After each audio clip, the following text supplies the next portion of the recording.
So let's just a different sort of topic. We kind of talked about the daily cycle. We've talked about movements versus balances, transactions versus balances.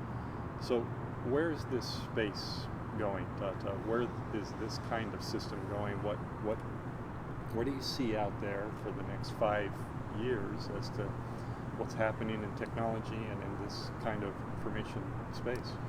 So I would say there's broadly about 2 to 3 areas that I think are impacting these kind of systems, and the reason that I think of those 2 or 3 areas being important, because that kind of define where this technology or this service would probably go into. One of the things that is becoming very apparent is compute is becoming really cheap, and especially on the cloud. Yeah. And that is where I believe systems like these, right now it's on-prem.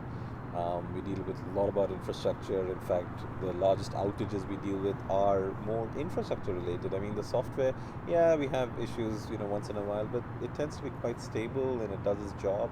It's when the servers don't work, or although the mainframe is extremely stable, but sometimes you have outages in the mainframe as well. So that's what causes most of these issues, and it's expensive. I mean, at the end of the day, it's having this so much amount of the detail, storage, and compute on-prem.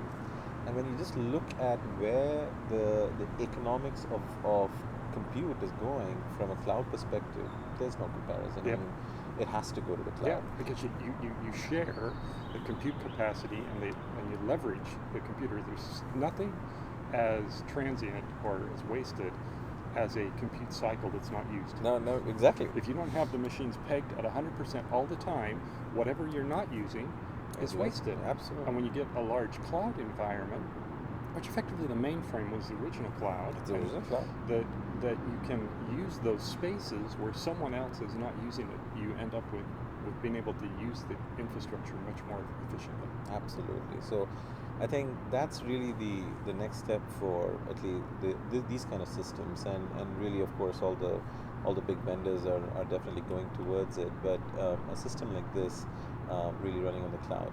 Now, it does come with its complications, in the sense that the cloud, obviously, we're talking about a public cloud. I mean, yes, private cloud to a certain extent would be useful, but a private cloud doesn't get you the economies of scale that really are attractive when you get to the cheap compute. And so that stuff requires security. Yep. And this is very sensitive data. But what's interesting is, I think it was last week, there was this big hack that happened on old Windows stuff, and it attacked a lot of companies. Yeah. And what was proven is, actually, all of the traditional companies with on-prem stuff actually got attacked, while the cloud was actually safer. And what's starting to become very apparent is the age-old thing. People who do that for a living actually do it much better than people who do it part-time. So banks are not organizations that do very well on infrastructure. I mean, let's face it. So, it's not their key competency. I mean, they know how to make products and sell that and make money out of margin. So, cloud providers have a much higher ability to adapt to the security concerns and threats, and much better than probably on-prem. So yeah, there's some of this is a little bit of a culture change, and that so that's one aspect. The second aspect, I believe, although I haven't seen it come across a lot, although a few things are working around in that area, is blockchain and security. Although it's got a bit of a overlap with the cloud aspect of it, but a lot of it is being called about distributed ledger and how that can be used. And what we've got out here is a financial system that actually is a manifestation of a distributed ledger. Let's explain that. I mean, we're talking about a very large system, but each one of those pieces can be the system's broken down into source systems first, because each product system becomes its own individual instrument ledger, arrangement ledger.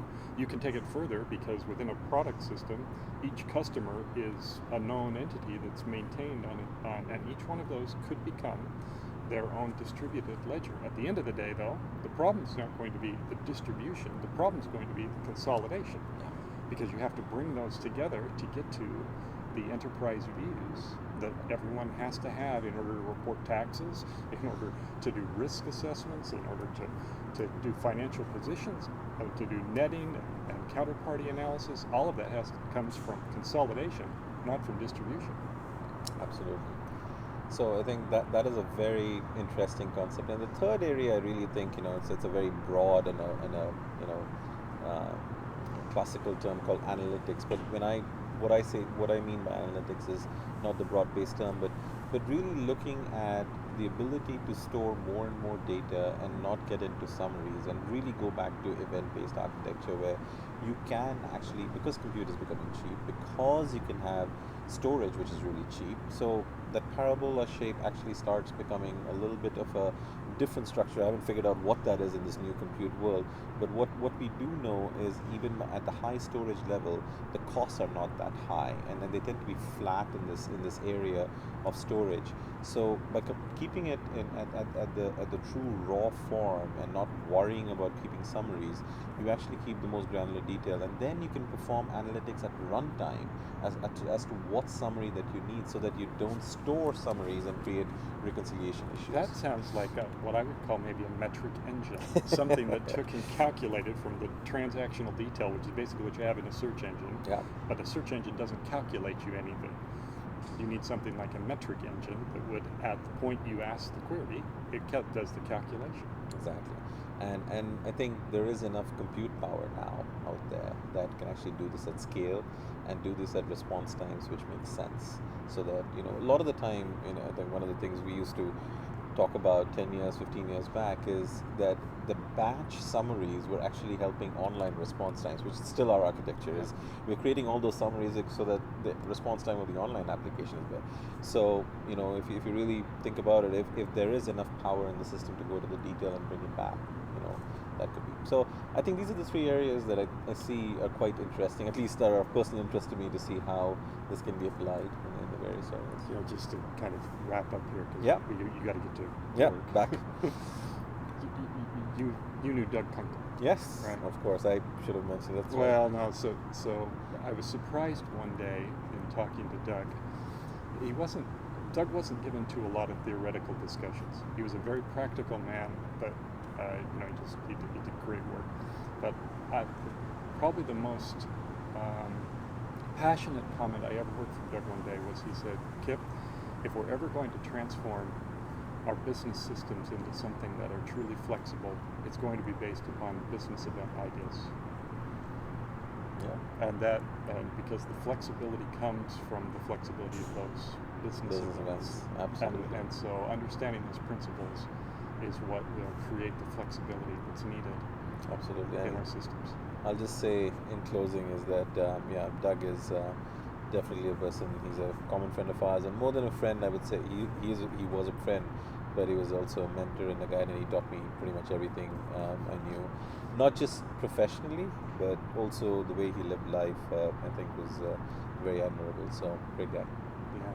Hey, it's been wonderful to talk with you today. Absolutely. Same Thanks here. for sitting down with me. Great. Okay. Cool. That was actually a fun talk. It's been ages. That's great.